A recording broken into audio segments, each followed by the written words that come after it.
சென்ற சில வீடியோக்கள்ல பாரத பிரதமர் மோடி அவர்களுடைய எச்சரிக்கை பற்றி சில தகவல்களை உங்க கூட ஷேர் பண்ணியிருந்தேன்.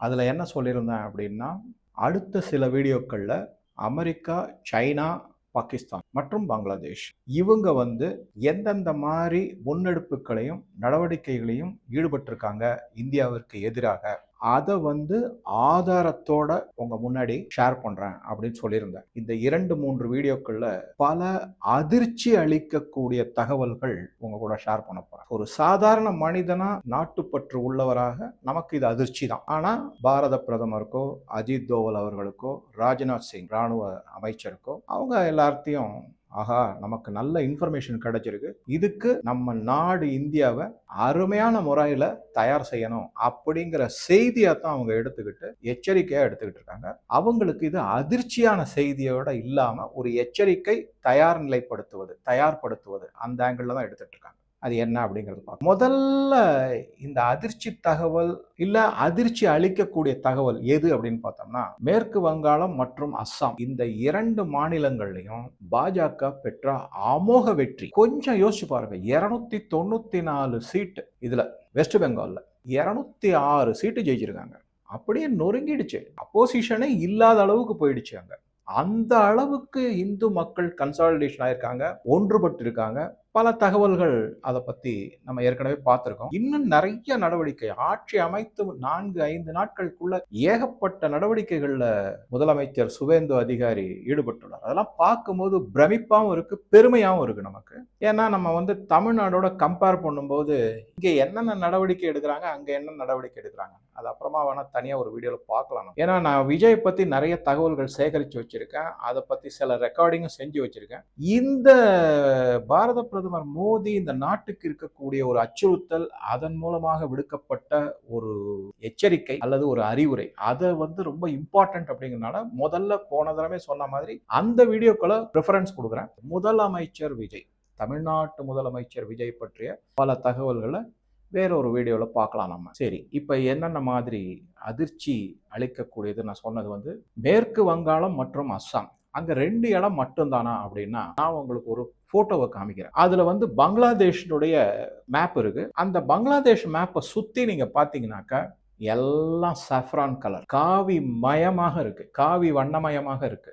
இது மிகப்பெரிய ஒரு அச்சுறுத்தலையும் ஒரு அதிர்ச்சியையும் யார் யாருக்கு கொடுத்துருக்குன்னா, மீண்டும் சொல்கிறேன், அமெரிக்காவுக்கு முதல் அதிர்ச்சி, மிகப்பெரிய அதிர்ச்சி. அதுக்கப்புறம் பாகிஸ்தானுக்கு, சைனாவுக்கு, பங்களாதேஷுக்கும் இருக்கு. அதாவது சர்வசாதாரணமா இருக்கக்கூடிய இந்தியாவிற்கும் பங்களாதேஷுக்கும் ஆன எல்லை ஆன கிட்டத்தட்ட 4200 4300 கிலோமீட்டர்ல இனிமே அது ஓப்பனே கிடையாது. அங்க கிட்டத்தட்ட ஒரு 1500-2000 இடங்கள் இருக்கு பங்களாதேஷ்ல இருந்து இந்தியாவுக்கு உள்ள வருவதற்கான என்ட்ரி பாயிண்ட்ஸ். அந்த மாதிரி ஸோ இது எல்லாமே இப்போ அடைபட்டு போக போகிறது. சுத்தமா இனிமே என்ட்ரியே கிடையாது, அவங்களுக்கு உள்ளே வர முடியாத அளவுக்கு ஒரு நிலைப்பாடு எடுக்க போறாங்கிறதா முக்கியமான செய்தி. இதுதான் அவங்களுக்கு ஒரு பெரிய அதிர்வு அலைகளை அனுப்பியிருக்கு. அதனால அவங்க என்ன செஞ்சிருக்காங்க அப்படின்னா, குறிப்பா மீண்டும் மீண்டும் சொல்கிறேன், அமெரிக்கா தான் இதுல மெயின் கல்பிரிட், குற்றவாளி அப்படின்னாக்கா என்னை பொறுத்த வரைக்கும் அவங்க தான். என்னென்ன செஞ்சிருக்காங்க அப்படிங்கிறத நம்ம பார்க்கலாம்.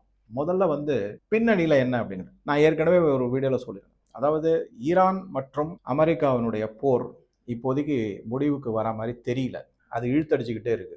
ஆனா அமெரிக்காவிற்கு மிகப்பெரிய பொருள் சேதம், அதே மாதிரி ஆயுதங்கள் சேதம் எல்லாமே ஆயிருக்கு.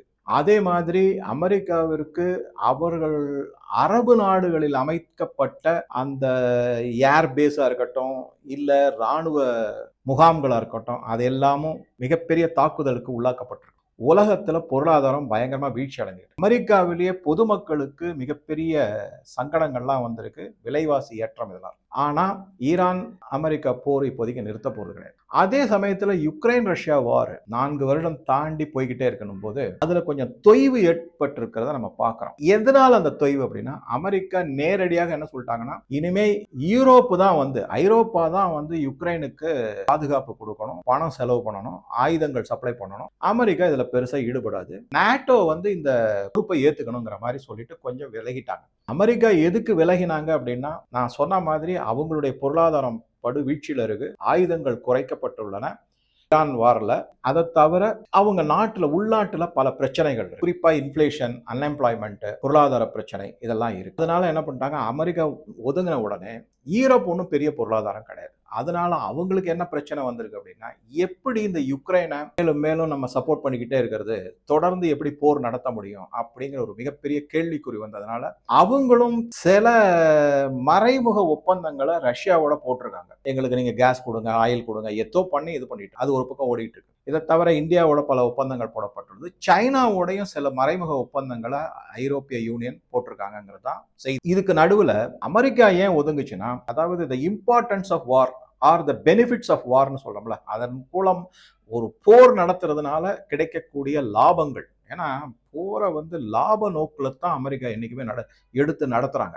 அந்த லாப நோக்கு கிட்டத்தட்ட அமெரிக்காவை பொறுத்த வரைக்கும் நிறைவடைஞ்சிருச்சு. என்ன அப்படின்னா, தங்களுடைய ஆயுதங்களை யுக்ரைனுக்கு வித்து அதுக்கு பதிலாக அவங்க என்ன பண்ணிட்டாங்கன்னா, கிட்டத்தட்ட 500 பில்லியன் பொறுமானம் உள்ள இயற்கை வளங்கள் நிறைந்த அந்த ரேர் எர்த் அது இது எல்லாத்தையும் சுரண்டி எடுத்து ஒரு ஒப்பந்தம், ஜெலன்ஸ்கிய கையை முறுக்கி அவ்வளவு கேவலமா ஒரு நாட்டு அதிபரை அமெரிக்க அதிபர் ட்ரம்ப் நடத்தினது உலக வரலாற்றிலே தான் முதல் முறை. ஆனா ஜெலன்ஸ்கிய மட்டும் இல்ல, யூரோப்பியன் லீடர்ஸ் எல்லாரையுமே நிக்க வச்சாரு. அவரு உட்கார கூட வைக்கல அவரு. நீங்க அதை பார்க்கலாம், அந்த வீடியோ எல்லாம் இருக்கு. பாத்தீங்கன்னா எல்லாருக்கும் ஒரு மிகப்பெரிய அவமரியாதை. நம்மலாம் நினைச்சுக்கிட்டு இருக்கோம், இங்க ஏதோ சில அரசியல் தலைவர்கள் எல்லாம் முன்னாள் முதலமைச்சர் வீட்டுக்கு போனா அப்படியே நிக்க தான் வைப்பாங்க, உட்கார கூட சொல்ல மாட்டாங்க, பிளாஸ்டிக் சேரு அது இதெல்லாம் நம்ம கிண்டல் பண்றோம். இதை விட இன்னும் கேவலமா ஐரோப்பிய யூனியன்ல இருக்கக்கூடிய நாடுகளுடைய அதிபர்கள்லாம் கையை கட்டிட்டு நிக்கிற அளவுக்கு ட்ரம்ப் அவங்களை இல்ட்ரீட் பண்ணாரு அப்படிங்கிறது தான் முக்கியமான செய்தி. ஸோ இப்போ என்ன ஆயிடுச்சுன்னா, ஐரோப்பிய யூனியனுக்கு யுக்ரைன் போர்னால எந்த விதமான பெனிஃபிட்டும் கிடையாது. ஆனா அமெரிக்காவுக்கு $500 பில்லியன் பொறுமானம் உள்ள இயற்கை வளங்கள் அவங்க கையெழுத்து போட்டு வாங்கிட்டாரு ட்ரம்ப். ஜெலன்ஸ்கியை மிரட்டி முறுக்கி எல்லாம் பண்ணி வாங்கிட்டார். இது முக்கியமானது. அதாவது அமெரிக்காவை பொறுத்த வரைக்கும். ரஷ்யாவுக்கு மிகப்பெரிய அளவுல பொருளாதார சேதம், பொருள் சேதம், ஆள் சேதம்லாம் ஆயிருக்கு, உயிர் சேதம்லாம் ஆயிருக்கு. அது ஒரு போர்னு ஆகத்தான். ஆனா அதை தாண்டி ரஷ்யாவுக்கு பல நன்மைகள் கிடைத்திருக்கு. அது என்ன அப்படின்னு பாத்தீங்கன்னா, அவங்க யுக்ரைனை பொறுத்த வரைக்கும் எந்தெந்த இடத்துல எல்லாம் ஆக்கிரமிப்பு செஞ்சாங்களோ பல இடங்கள் நான் சொல்லிட்டேன். முக்கியமா கிரீமியா, இந்த கிரீமியா ஈவன் அதை தாண்டி இருக்கிற பல ஏரியாக்கள் ரஷ்ய ராணுவ படைகள் எல்லாம் ஆக்கிரமிப்பு செஞ்சு அந்த இடம் எல்லாமே இனிமே ரஷ்யாவுக்கு சொந்தங்கிற மாதிரி சொல்லிட்டாங்க. இதுல முக்கியமான விஷயம் என்னன்னா, பல இடங்கள்ல இந்த ரேர் எர்த் மினரல்ஸ் எல்லாம் கிடைக்கக்கூடிய இடங்கள் எல்லாமே ரஷ்யா ஆக்கிரமிப்பு செஞ்சிருக்கு. இனிமே அது யுக்ரைனுக்கு திரும்பி கிடைக்குங்கிற நம்பிக்கை அற்று போய்விட்டது அப்படின்னு தான். ஆக மொத்தம் ரஷ்யாவுக்கும் மிகப்பெரிய நன்மைகள் கிடைத்திருக்கு. இந்த இதுல பொருள் சேதம், உயிர் சேதம் அதெல்லாமும் ஆயிருக்கு. அந்த உயிர் சேதத்தை பொறுத்த வரைக்கும் பல ரஷ்யாவிற்காக போரிட்ட ராணுவ வீரர்கள் எல்லாமே கான்ட்ராக்ட் பேசிஸ்ல பல வெளிநாட்டு வந்த ராணுவ வீரர்கள் தான். அதுல ரஷ்யர்கள் இறந்து போனது கொஞ்சம் குறைவு தான். ஆனா ரஷ்யாவுக்கு மிகப்பெரிய ஒரு லாபம் இந்த போர்னால அப்படிங்கிறது. இந்த மாதிரி பார்க்கும்போது ரஷ்யாவிற்கு ஒரு மிகப்பெரிய லாபம் இருக்கு, அமெரிக்காவிற்கு ஒரு மிகப்பெரிய லாபம் இருக்கு. இனிமே இந்த போரை தொடர்வதனால யாருக்கு என்ன லாபம் அப்படிங்கிறது தான் கேள்விக்குறி. யூரோப் அழிஞ்சு போச்சு, அவங்களுக்கு எந்த விதத்திலையும் லாபம் கிடையாது. யுக்ரைன் மக்கள் படாத பாடுபட்டு ஒரு காமெடியனை தேர்ந்தெடுத்திருக்காங்க. அவர் யாரால ப்ரொமோட் பண்ணப்பட்டார், அதற்கான சில வீடியோக்கள் எல்லாமே நான் ஏற்கனவே சொல்லியிருக்கேன். எல்லாமே சிஐஏனுடைய இதுதான். நல்ல ஆட்சியில இருந்த ஒரு ஆட்சியாளர் இருந்த யுக்ரைன்ல இதே மாதிரி இந்த ஜென்சியை கிளப்பி விட்டு தெருவில் இறங்கி போராட வச்சு அப்படியே அவரை பாதி பீரியட்லயே அவரை ராஜினாமா செய்ய வச்சு புதுசா எலெக்ஷனை கொண்டு அந்த எலெக்ஷனை எல்லாத்தையுமே ரிக் பண்ணி சோசியல் மீடியாவை எல்லாத்தையும் யூஸ் பண்ணி மக்களை மனதை குழப்பி மூளை செலவை செய்து ஒரு காமெடியன், எந்தவித அனுபவம் இல்லாத ஒரு காமெடியனை யுக்ரைன் தனது நாட்டு அதிபராக மக்களால, மூளை செலவை செய்த மக்களால தேர்ந்தெடுக்கப்பட்டது. அதனாலதான் நான் சொல்றேன், அதே மாதிரிதான் இங்க தமிழ்நாட்டிலேயே நடந்திருக்கு. இதுக்கு பின்னாடி மிகப்பெரிய ஒரு சதித்திட்டம் மாதிரி மூளை செலவை செய்யப்பட்டு மக்கள் பைத்தியக்காரத்தனமா ஓட்டு போட்டிருக்காங்க. அதை திருப்பியும் நம்ம பார்க்கலாம். பல விஷயங்கள் நான் சேகரிச்சு வச்சிருக்கேன், அதை உங்க கூட ஷேர் பண்றேன். ஸோ ஆக மொத்தம் யுக்ரைன் முடிஞ்சு போன ஒரு நாடு, அங்க ஒன்றும் பெருசா ஒன்றும் கிடையாது. ஒரே ஒரு இது என்னன்னா, அந்த நாட்டுல மீண்டும் மீட்டெடுப்பதற்கான கட்டுமானங்களுக்கு கொடுக்கக்கூடிய கான்ட்ராக்டை யார் எடுப்பாங்க? அது சைனா ஒரு பக்கம் அடி போட்டுக்கிட்டு இருக்காங்க.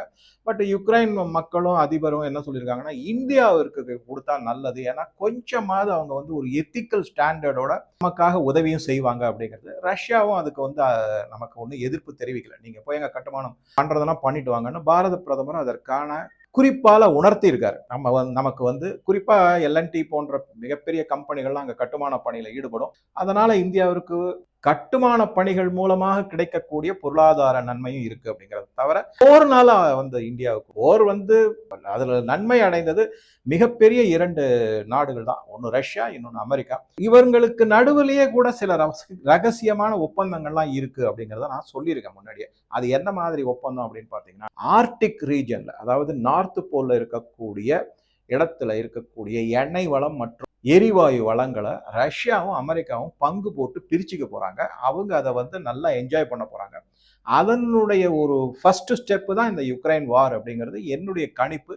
இதற்கான பல தகவல்களும் இருக்கு. இந்த மாதிரி எல்லாம் இருக்கும்போது இன்னொரு முக்கியமான விஷயம் என்ன அப்படின்னு பார்த்தீங்கன்னா, இந்த ஆபரேஷன் சிந்தூர் 1.0ல இந்தியா பாகிஸ்தானுக்கு மிகப்பெரிய ஒரு பேரழிவை ஏற்படுத்தி, ஆக்சுவலா பாத்தீங்கன்னாக்க பாகிஸ்தானை விட அந்த ஆபரேஷன் சிந்தூர் 1.0னால யாருக்கு மிகப்பெரிய ஆபத்து அடி விழுந்துச்சு அப்படின்னா, முதல்ல சைனா. அவங்க எக்யூப்மெண்ட் எல்லாமே யூஸ்லெஸ் அப்படிங்கிற அளவுக்கு ப்ரூவ் பண்ணியாச்சு. அது ஒண்ணு இருக்கு. அதை பத்தி பல தகவல்கள் சொல்லியாச்சு. திருப்பி அதை நம்ம சொல்ல வேணாம். அதே மாதிரி அமெரிக்காவுக்கும் ஒரு பாடம் புகட்டப்பட்டது. அதுல குறிப்பா என்ன அப்படின்னா, அந்த நூர்கான் ஏர்பேஸ் அங்கிருந்து தான் அமெரிக்காவினுடைய பல விமானங்கள், குறிப்பா F-16 போன்றவை அங்க அடித்து நொறுக்கப்பட்டது. அதுல வீழ்ச்சி அடைந்தது.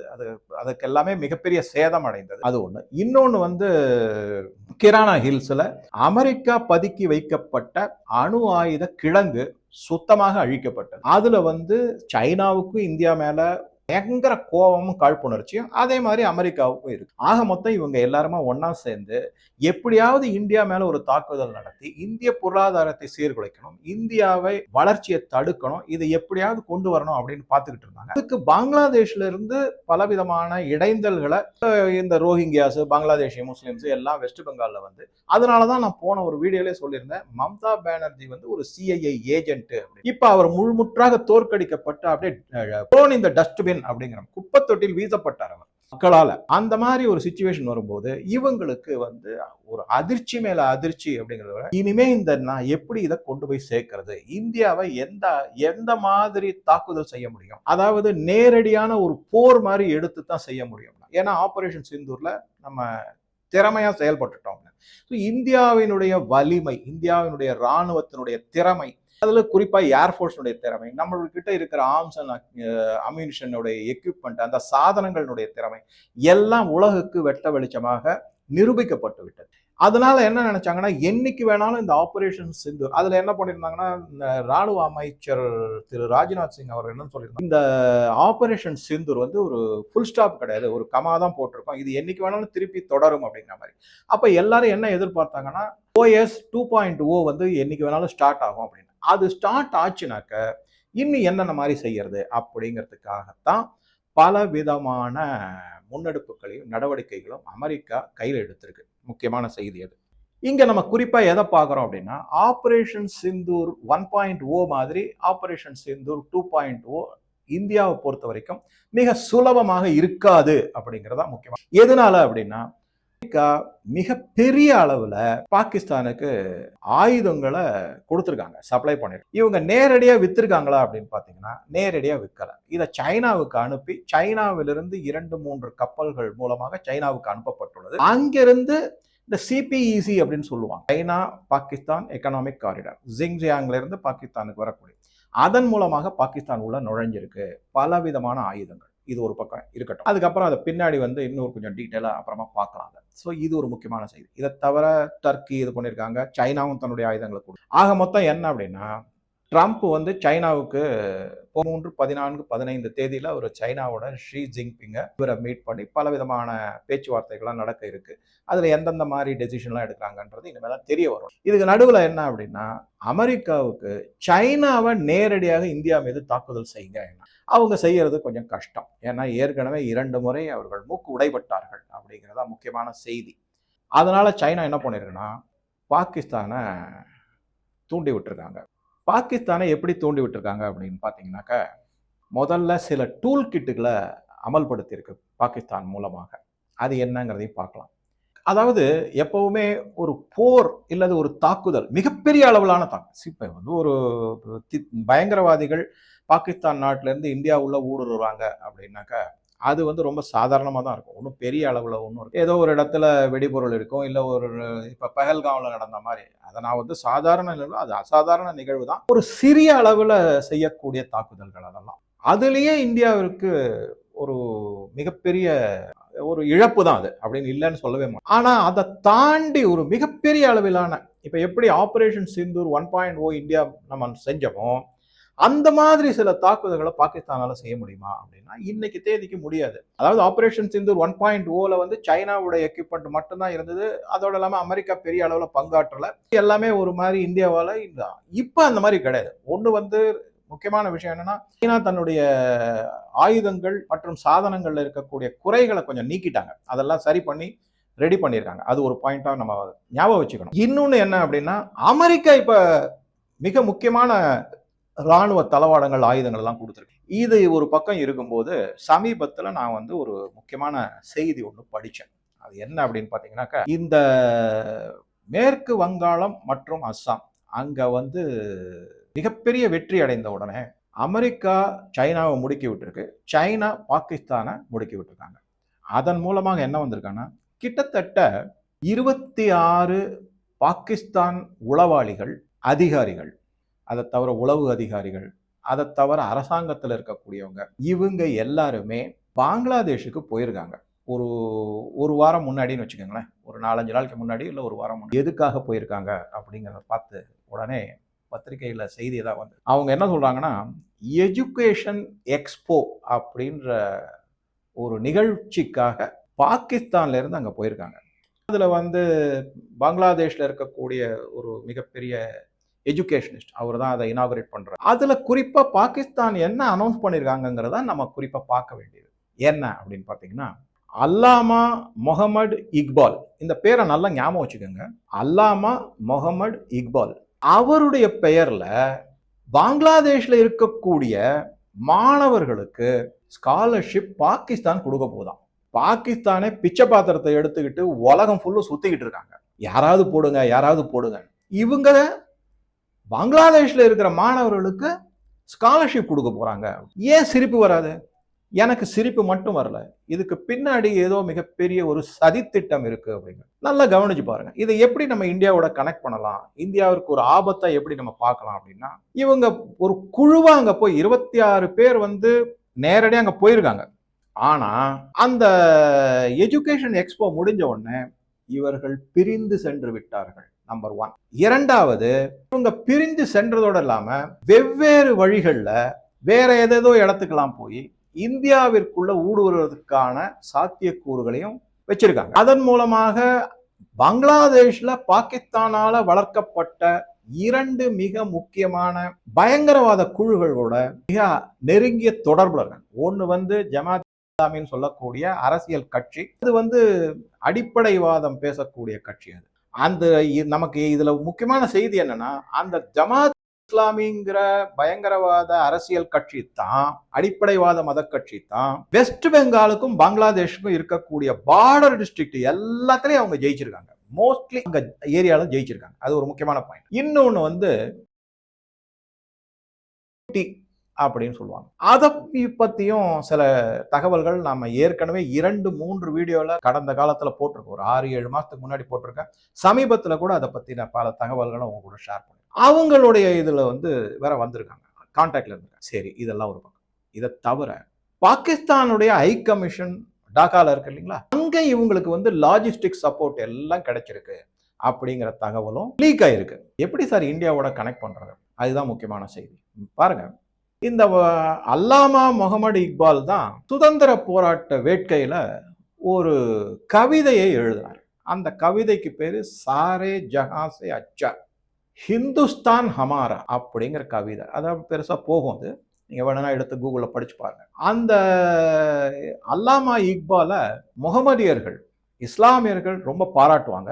அதை தவிர இந்த முட்டாள்தனமா இருக்கிற இந்துக்களும் அவரை பயங்கரமா பாராட்டுவாங்க. இந்திரா காந்திக்கு அவரை ரொம்ப பிடிக்கும். அதனாலதான் ராகேஷ் சர்மான்னு முதல் இந்திய விண்வெளி வீரர் விண்வெளியில பறந்த போது அவருக்கு ஏற்கனவே சொல்லி கொடுக்கப்பட்டது. நான் வந்து மேல இருந்து நீங்க விண்வெளியிலிருந்து இந்தியாவை பார்க்கும்போது உங்களுக்கு என்ன தோணுது அப்படின்னு நான் கேள்வி கேட்பேன். இது யாரு சொல்லி கொடுத்தது? இந்திரா காந்தி. நீங்க வந்து பதில் என்ன சொல்லணும்னா சாரே ஜஹாசே அச்சா அப்படின்னு சொல்லணும். ஏன்னா முகமது இக்பால பாராட்டணும், போற்றி புகழணும். ஆஹா அப்படின்னு சொல்லி நம்ம எல்லாரும் முட்டாள் மாதிரி அதை நம்பிக்கிட்டு இருந்தோம். இதுதான் நடந்திருக்கு. இப்ப நீங்க அந்த கனெக்ஷனை இங்க கொண்டு வரும். அவரை வந்து ஒரு மிகப்பெரிய சுதந்திர போராட்ட வீரரா பார்க்கப்பட்டார். கவிதை நம்ம கிட்ட எத்தனையோ கவிஞர்கள் இருந்திருக்காங்க.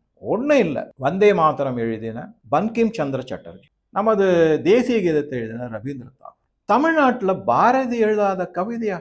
ஆனா அல்லாமா இக்பாலுக்கு தான் இவங்க இம்பார்ட்டன்ஸ் கொடுப்பாங்க, முக்கியத்துவம் கொடுப்பாங்க, அவரை தான் போற்றி புகழ்வாங்க. இதெல்லாம் ஒரு பக்கம். இப்போ நீங்க இந்த கனெக்ட் பண்ணி பார்த்தீங்கன்னா வேண்டுமென்றே இக்பாலினுடைய பெயரை எடுத்து அதன் மூலமாக பங்களாதேஷ் மாணவர்களுக்கு ஸ்காலர்ஷிப் கொடுப்பதற்காக நடத்தப்பட்ட ஒரு கண் துடைப்பு நாடகம் தான் இந்த எஜுகேஷன் எக்ஸ்போ டாக்கால நடந்தது. அதற்கான தரவுகள் விவரங்கள் எல்லாமே. ஸோ இது வந்து மிக மிக முக்கியமான செய்தி. இதுதான் ஃபர்ஸ்ட். இதை தவிர நீங்க ஒரு பக்கம் இந்த மாதிரி பண்ணுங்க, அதாவது சைனா பாகிஸ்தானை தூண்டி விட்டு இந்த மாதிரி ஒரு நடவடிக்கைகள்லாம் ஈடுபடுங்கன்னு சொல்லிட்டு அமெரிக்கா என்ன பண்ணிருக்குன்னா வழக்கம் போல அவங்களுக்கு வந்து முக்கியமான இந்தியாவினுடைய பொருளாதார வளர்ச்சியை தடுக்கணும், முடக்கணும் அப்படின்னா அவங்க கிட்ட இருக்கிற மிகப்பெரிய வங்கிகள் ஜேபி மோர்கன், சிட்டி பேங்க், அதுக்கப்புறம் இந்த மதிப்பீடு செய்யக்கூடிய நிறுவனங்களான ஸ்டாண்டர்ட் அண்ட் புவர், அதுக்கப்புறம் மூடிஸ், இவங்கெல்லாம் ஃபிட்ஸ், இவங்களெல்லாம் வச்சு என்ன பண்ணுவாங்கன்னா இந்தியா வந்து முதலீடு செய்வதற்கு தகுதியற்ற நாடுன்னு அறிவிக்க வேண்டும் அப்படின்னாங்க. அந்த அறிவிப்பு சிட்டி பேங்க் முதல்ல செஞ்சிருக்காங்க.